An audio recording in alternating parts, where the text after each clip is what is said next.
Hey everybody, life treating you good. This is Pete from 1P Games, and welcome back to some more Phoenix Wright Ace Attorney Justice for All for the Nintendo DS.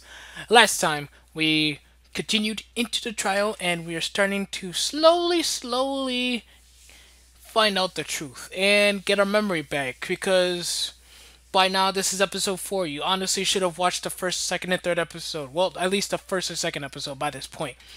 If you happen to miss any of them, I don't know why you start off at episode 4. Get your little butt back over there to episode 1 and watch it from the beginning. I appreciate it. Anyways, let us continue and let us see what happens now. Order!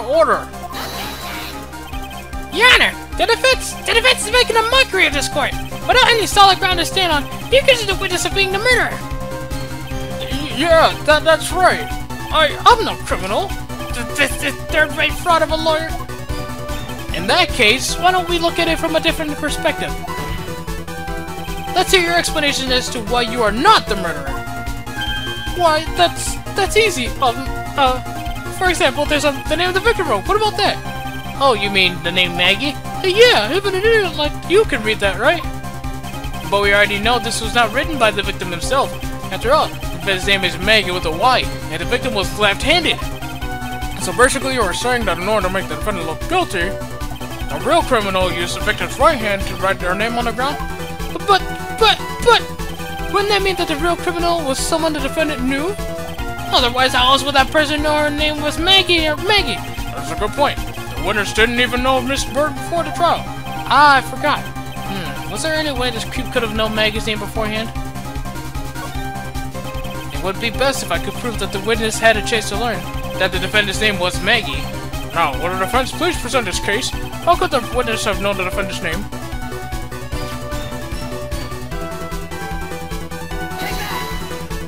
Mr. Wellington, you didn't have your cell phone with you on the day of the murder, correct? So what if I didn't? When you realized you had lost it, what did you do? What did I do? Didn't you try to find it by calling it? Why how did you...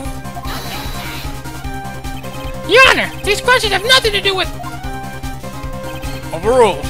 Mr. Wright, where are you going with this line of questioning? Do you think there is some relation between this witness's cell phone and the murder? I do, Your Honor. On the day of the murder, Maggie Bird picked up a lost phone in the park. And she also received a phone call from the owner of this phone.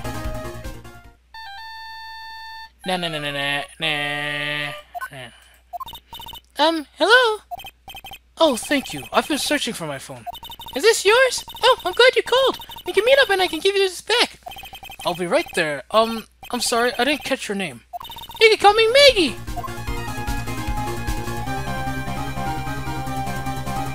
That was when you learned that her name was Maggie. But you made one fatal mistake. Fatal mistake?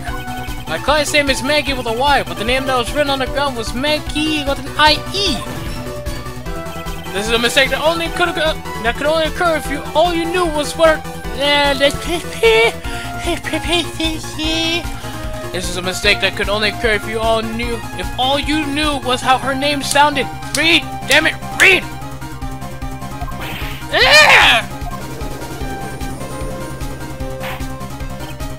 Order! But, Your Honor! The witness has no motive! And your pointers? It's very simple, Your Honor. A person usually will not kill someone out of reason. Mr. Wellington had no reason to kill anyone. That's absolutely correct. I don't have a motive. Mr. Wright, Your Honor, can you explain what motive this witness could have had? It's very simple, Your Honor. Are you sure, Nick? If I said I can't offer an explanation, then the trial's over, right? Yeah, but... Now then, please present to the court proof... Oh, God. Look how much else. That the witness had a motive. Shoot.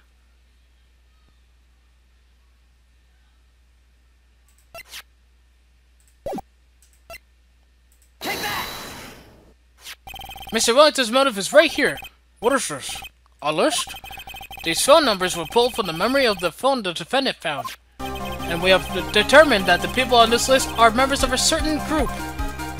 You looked up all those numbers? Of course. This list of phone numbers was stored in the cell phone's memory. The names and numbers belong to people who are members of a certain con artist group. What? Con artists? Can you explain why these numbers are on your phone, Mr. Wellington? This is an outrage! Invasion of privacy! Looking up the phone numbers on a person's phone is the worst crime than murder! You're one of those people? You're just like a cop to read a brilliant artist okay. I don't care, Mr. Wellington. All I want is for you to tell us what this list is about. Do you think any of you can know what it's like to be a refined man like me? Your Honor, this is just measuring of the witness. Objection overruled. You've already said that, by the way. That's right. What is the meaning of this? Why would the witness have this numbers of a group of con artists on his phone? Isn't that obvious? The witness is Mr. Wellington is a member of this very group. No! All of your friends' phone numbers are stored right here on this phone. If anyone were to look into these phone numbers, it'll be all over for you. That is why you had to kill. No, this is too much.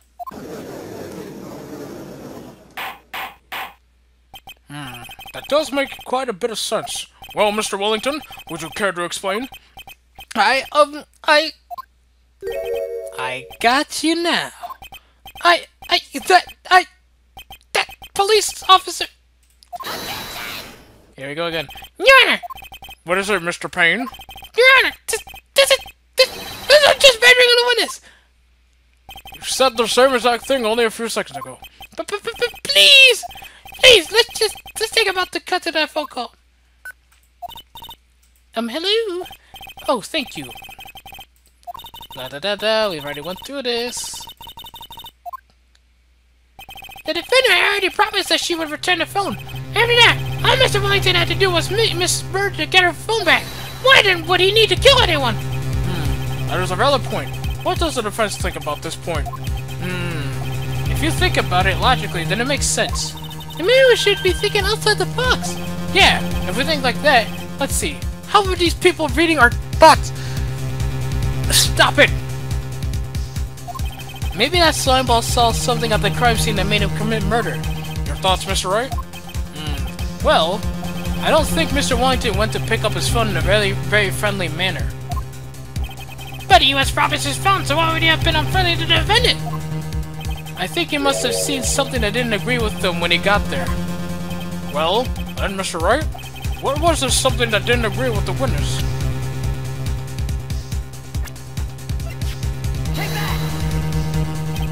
What Mr. Wellington saw was the victim. The victim? You mean Dustin Prince? Dustin Prince had gone on his date right after his shift was over. With no time to change, he went to the park still wearing his police uniform. Oh! The girl that picked up my phone was with a policeman. He couldn't have known they were going out, so he began to worry. He was afraid the policeman would ask a few questions before returning the phone. If I do anything suspicious, he might run a check on my phone. I completely forgot his voice already.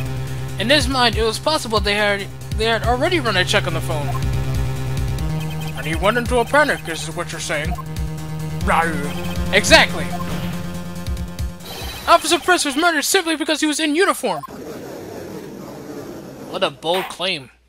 Mr. Payne, do you have any comments? I'm thinking... It seems the truth has come on at last. The witness, Mr. Wellington, you are...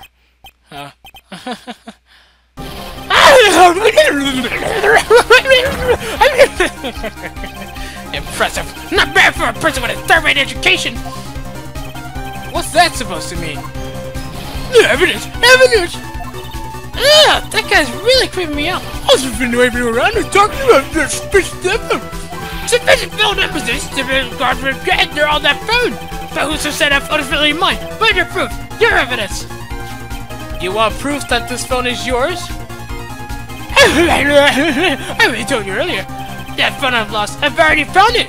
You have to start to do who the phone it belongs to. You can't be sure it's mine, and it's mine, you simpleton. What? It feels good to see you squirm. We do seem to have a problem on our hands with this phone. Whose phone is it? Without knowing that, it's meaningless as evidence. Your Honor, this is bad. I can't let him turn the tables on me like this. This cell phone. There has to be something I've overlooked. It's gotta be. Maybe.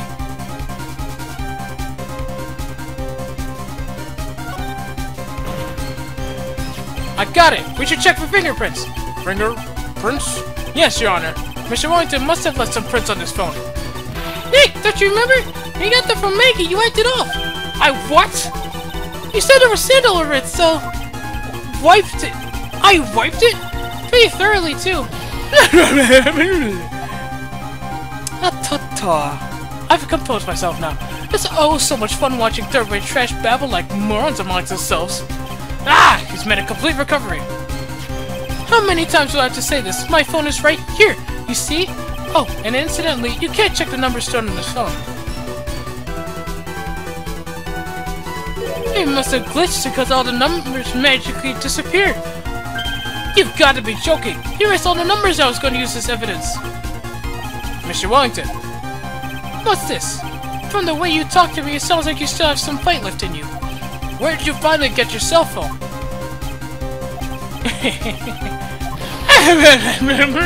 Oh, you are too much! And of course you have no idea what I'm talking about!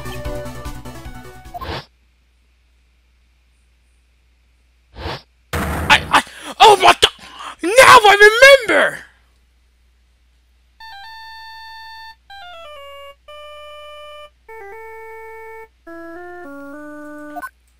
Huh. Looks like they hung up. Ah, good. I finally found it.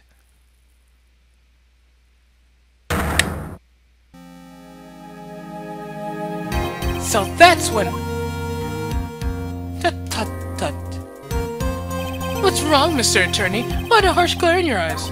Nick, we've worked so hard to get this far, but if we don't do something quick, he's going to go scot-free. I know. I know this phone has to be his. How am I supposed to prove something like that? Mr. Wright, if you cannot prove who the owner of that cell phone is, your indictment has no basis, and therefore, no power. It looks like you came up a penny short. Where? Where did I go wrong? Tut.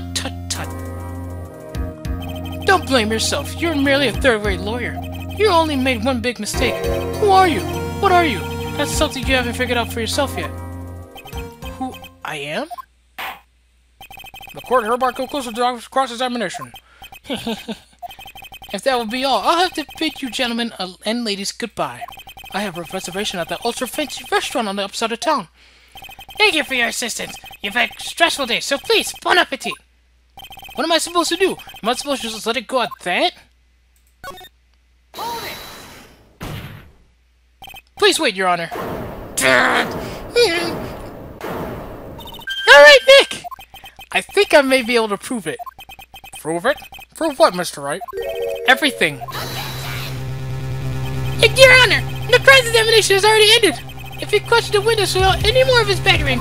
You will not harass the witness. Is that clear, Mr. Wright? Tut. Did you hear that? No harassment allowed, Mr. Attorney. Please, Your Honor. Very well. But this is your last chance, Mr. Wright. You may present one piece of evidence to the court. I only get one shot at this. Because I know they're gonna stop me from saving. I'm not about to let them have that opportunity. No. Screw that, having one chance. If you cannot prove everything, it's over. For your client and for you. Do you fully understand? Yes, Your Honor. Yes, Your Honor. I'm sure you are well aware, Your Honor, but the cross-examination period has ended! Were you paying attention, Mr. Payne? I said that Mr. Wright couldn't present only one more piece of evidence. Oh! Now then, Mr. Wright, this is your last chance. It all comes down to this. It's go time! Please present the piece of evidence that will explain everything.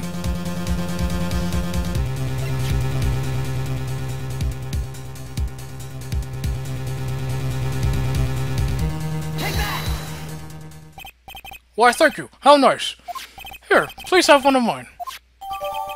Oh, thanks, Judge. Wait, what am I doing? This isn't the time to be exchanging business cards. Your Honor, there is something very important about that card, and that is... this card is important because of what is on the back. You wrote your cell phone number on the back, but that's exactly it. Can you please call this number from your cell phone? Huh? Right now? The card is still in session. It's okay. You'll see. Okay, if you say so. Is the French preparing something, Mr. Wright? We are going to call my cell phone now. And then the court will see everything for what it is. Of all the idiotic, stupid things to...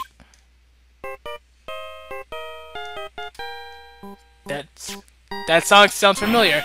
Ah! What? Where's my phone? And what is with this stupid sounding ringtone? Isn't that the Still Samurai theme? Dun dun dun dun dun dun dun dun dun dun. Mr. Wellington. How strange. I could almost swear that you're holding my phone. You're... Ah! No! I can't... By the way, before I forget, thank you very much for the lump on my head this morning. I don't think I need to explain any further, except to say... when you went to retrieve your cell phone, you mistakenly took the wrong one! I don't want to know what he was saying.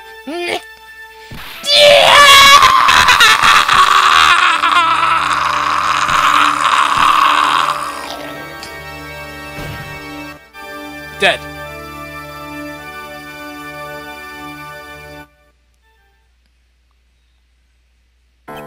So that is what happened. You were knocked out by Mr. Wellington.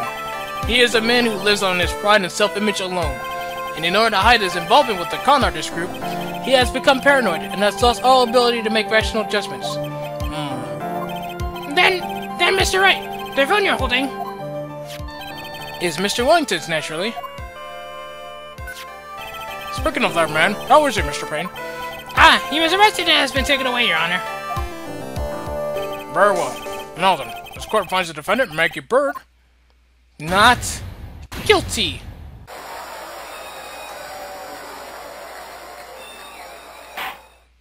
That is all. This court is adjourned. September 8th, 2:16 p.m. District Court, Defendant Lobby Number 1. I knew that the real you would shine through eventually! I am so moved by what you've done for me, sir! Thank you so much, Mr. Wright! I feel really bad for Dustin. He didn't do anything to deserve this. It's probably because of me. Huh? My whole life has been nothing but a whirlwind of bad luck and failures. Your whole life? It couldn't have been that bad, could it? Since I was 6 months old, when I fell from the 9th floor of my apartment building, I've been hit by all sorts of vehicles, gotten sick from all sorts of foods. First off, how did you survive a 9-foot fall as a 6-month-old? What? Failed at almost every test I've ever taken, experienced almost every kind of disaster, and never wondering if I tried it again with tic-tac-toe. Wow. My life has really been nothing but a string of disasters. That is, pretty bad. Up until I went to college, I was known as the goddess of misfortune. And then, at the academy, everyone called me Lady Luckless. Lady Luckless? What's worse is that my misfortune always seems to latch onto those around me. What do you mean? When I see someone in trouble, I always try to help. Ah, that's right. You were talking about this earlier. It happened again recently, too, sir. There was an old lady pacing back and forth by the pedestrian crosswalk. I gave her my hand and, before I knew it, we were having dinner at my house. Oh. I'm sure that Dustin's gone because of me. That's not true. Nightclub didn't even have any sort of special meaning. It was just a present to say thanks for covering one of my night shifts. Oh, I see. Everything is all my fault. Dustin's death, your head being all messed up. Well, I don't think my head is that messed up yet. I'm going to find a new life for myself starting now. The next time we meet, I'm sure I'll have found a whole ocean's worth of good luck by then, sir. Yeah, after all, the goddess of misfortune is only a name. You bet! I'm gonna make it! I promise! Next time we meet, I'll only be an unlucky person instead of a goddess. Yeah, that's the spirit. Well, Mr. Wright, Maya, I should get going. Okay, good luck to you. Thanks! You take care of yourself too. Ah, what a horrible day. I got my memory back, but things are still a little fuzzy. But you're okay, and that's what counts. You really had me worried. Come on, let's go back to the office. I'm afraid to ask, but here goes. So this might sound bad, but who are you? What? I thought you said you got your memory back. At that moment, everything really did come back to me. Detective Gumshoe, he's someone I've had clashes with in the past during certain cases, but he's also been a good ally during others. The Judge, he's a lovable, kind old man who is easily swayed by other people's opinions. But in the end, he always comes up with the right verdict. This person, I haven't got a clue. He seems to know me, but maybe he's mistaking me for someone else? That's so bad. And this girl. Maya? You finally remembered! This is Maya Fey, my assistant. That's right. I have so many unforgettable memories about her. For example... Hey, Nick! What's wrong? You just keep staring at me. Don't tell me you've missed me. Well, yeah, I suppose I have. I feel like I haven't seen you in ages. Oh! Well, I'm back now. So it's time for us to create new memories together. Alright, sounds good. All the phone numbers on my phone were erased by Mr. Wellington. I guess I have to start over from the very beginning. Come on, Nick! Yeah. Come on, Nick! Let's go to our usual burger joint. Yeah. Okay. Actually, it hasn't even been 2 months since you came back into my life. And that story began on one rainy afternoon, 2 months ago. Episode 1, The Lost Turnabout, the end. And of course, we will go into that next chapter, the next episode, Reunion and Turnabout, next time. Well, you know, after we go through this. Okay, good. We will go through the next episode, which is Reunion and Turnabout, Part 1, Investigation, next time. So thank you guys so much for watching the first chapter, which they call episode, the first chapter of Phoenix Wright, Ace Attorney, Justice for All. And I would like once again to apologize for the fact that I stopped playing Ace Attorney 1, frankly because I got sick and tired of everything not working out for me with that game. So hopefully everything works out with this game. I hope you're enjoying it so far. I don't exactly know at this moment because I literally recorded these 4 episodes in a row. But I hope everything is well. So I'll see you guys in the next session of Phoenix Wright Ace Attorney, which will most likely be possibly Thursday. We'll see what happens because I might end up recording it a Shaman King Thursday. Actually, you know what? I think I'll pull double duty if I can and record both Phoenix Wright and both Shaman King. If not, I'll record one Thursday, I'll record the other Friday. Just so we can get enough for the next few weeks. Anyways, thank you guys so much for watching, and I'll catch you guys in the next video. Peace!